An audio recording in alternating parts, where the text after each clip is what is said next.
Kisruh antara kalangan santri dan pihak Trans 7 atas tayangan Expose Unsensor terus menjadi sorotan publik. Tayangan tersebut dianggap melecehkan kehidupan pesantren, khususnya Pondok Pesantren Lirboyo di Kediri, karena menampilkan judul yang dinilai provokatif dan merendahkan martabat santri.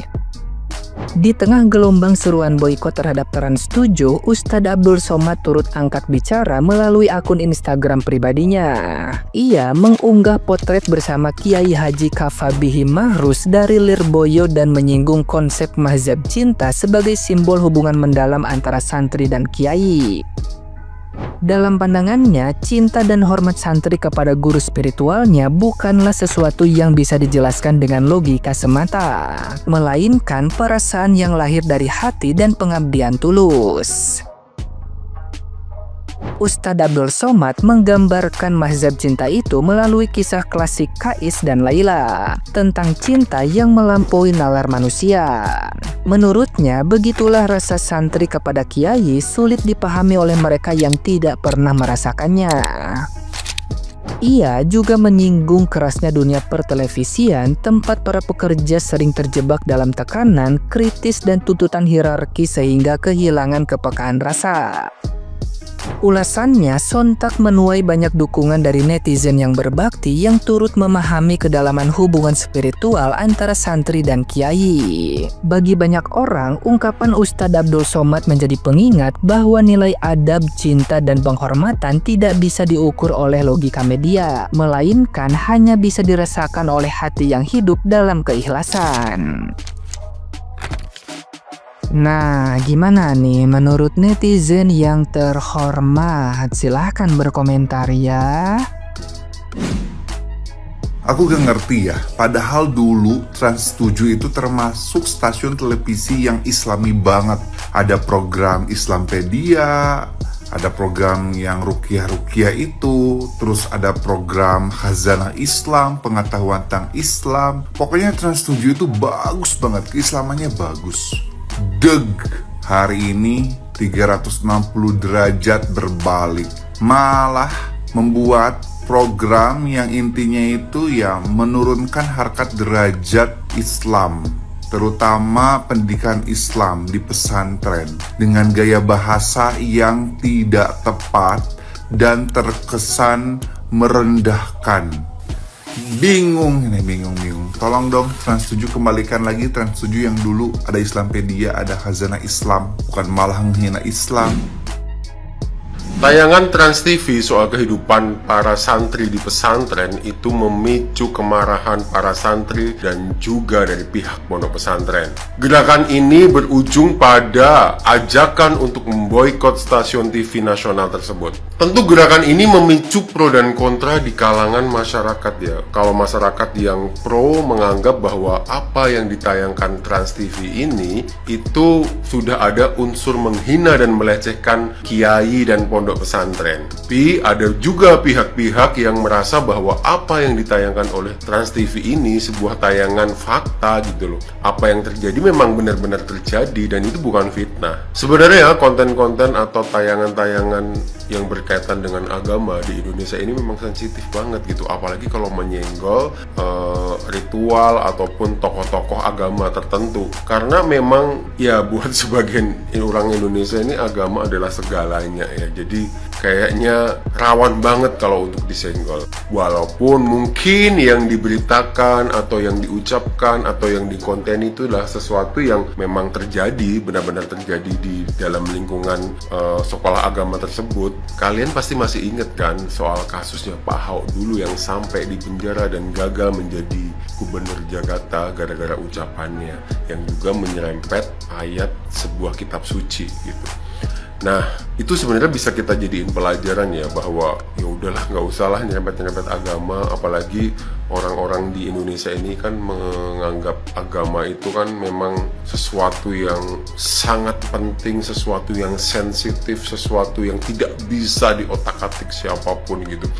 Jadi ya begitulah. Nah, kalau kalian sendiri gimana? Apakah kalian setuju dengan ajakan untuk memboikot stasiun TV ini? Ataukah kalian kontra? Coba kalian komen di bawah. Dulu pernah diajak teman ya ke sebuah pesantren untuk mengikuti kajian, dan saya lihat ya ketika dia bertemu dengan kiainya itu dia suntangan bolak-balik, jalannya ngesot, udah 180 derajat berbeda tuh karakter teman gua sama ketika dia bertemu dengan kiainya, sampai rangkuh banget. Gua kan apa sih ini teman gua kok gitu banget gitu memperlakukan orang. Kan dalam agama juga nggak boleh ya memperlakukan, mendewa-dewakan orang gitu. Gua waktu itu rasanya. Nah tibalah saat pengajian, ternyata tuh kiai ilmunya tinggi banget. Gue ngerasa jadi pingin pesantren aja di sana. Akhirnya sebulan, 2 bulan, 3 bulan pesantren di sana, kelakuan teman gue jadi sama. Jadi saya kalau ketemu sama kiai, ya ampun, apa ya, auranya itu malu, silau gitu, silau dengan keadaan, dengan ilmunya gitu. Jadi, nah ini kejadian ya sama Trans 7 yang melihat pesantren Lirboyo kayak gitu, katanya ini didoktrin, murid-muridnya sampai jalan ngesot. Enggak, kita tuh enggak didoktrin, enggak ada SOP juga untuk menghormati guru, enggak. Itu mah kejadian karena kita itu apa ya, saking ajrihnya terhadap guru gitu, menghormati beliau karena ilmunya. Yang belum pesantren gak bakalan ketawa, yang belum pesantren gak bakalan ngerasain gimana rasanya, apa ya, aduh, malu, hormat, ajrih, bercampur baur menjadi satu, ya begitulah. Jadi kalau misalkan Trans 7 mau melakukan reportasi tentang doktrin santri yang begitu-begitu, coba deh lu ngaji dulu, mondok dulu di pondok pesantren, jadi paham. Ya, paham bagaimana itu yang namanya adat seorang santri terhadap gurunya. Yang di kita itu namanya berkah, barokah. Kalian tak harus paham barokah ke guru. Jadi kalau ada yang bilang yang disampaikan Trans 7 itu adalah fakta, harusnya introspeksi dan lain sebagainya, memang benar yang disampaikan Trans 7 itu fakta. Cuma yang dipermasalahkan di sini adalah narasi. Saya ambil contoh ya, pesek. Misalkan saya pesek. Pesek itu fakta kan, karena saya pesek.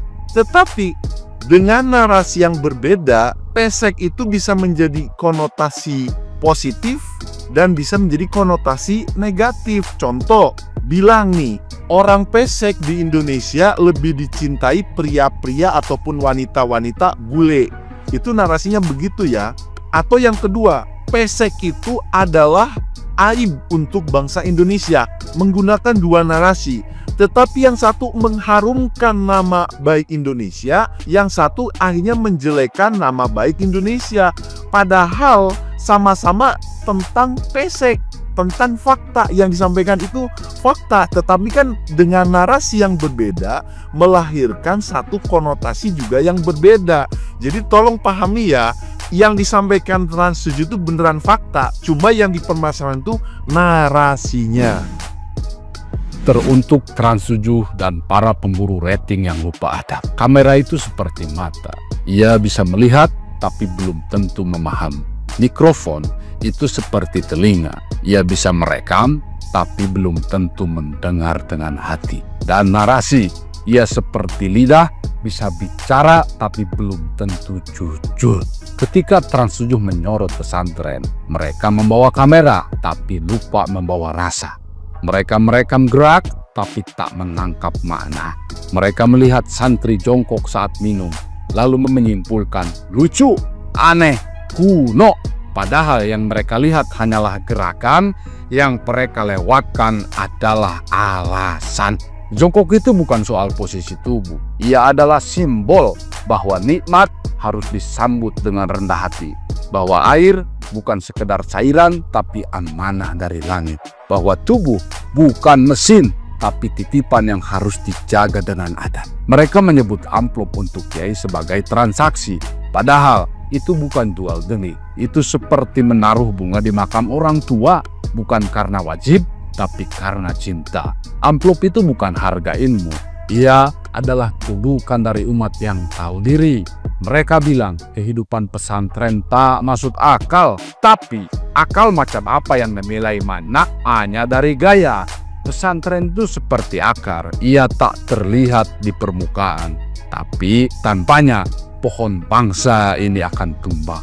Narasi yang mereka bangun seperti cermin dengkok, memantulkan bayangan tapi merusak bentuk. Dan ketika cermin itu dipasang di ruang publik, yang rusak bukan hanya citra santri, tapi kepercayaan masyarakat terhadap nilai-nilai luhur. Dan sebelum kami tutup suara, izinkan kami mengingatkan, ulama bukan hanya guru, mereka adalah penjaga malam yang tak pernah tidur demi terang hati umat. Mereka adalah pelita yang tetap menyala meski tak pernah dipuji. Mereka adalah orang-orang yang menahan lapar agar kita kenyang dengan ilmu. Mereka adalah yang paling sedikit bicara tapi paling banyak mendoakan. Dan jika hari ini kalian mentertawakan mereka, mungkin kalian lupa kita berdiri di atas doa-doa mereka yang tak pernah disebut. Kami tak marah karena dihina, kami marah karena makna dipelintir, karena adab dijadikan lelucon, karena warisan spiritual dijadikan bahan rating. Oleh karenanya kami bicara, bukan untuk membalas, tapi untuk meluruskan, bukan untuk viral, tapi untuk menjaga agar bangsa ini tak kehilangan arah. Karena ketika kamera lupa adab dan narasi kehilangan nurani, yang tersisa hanyalah hiburan yang menyakiti. Terima kasih.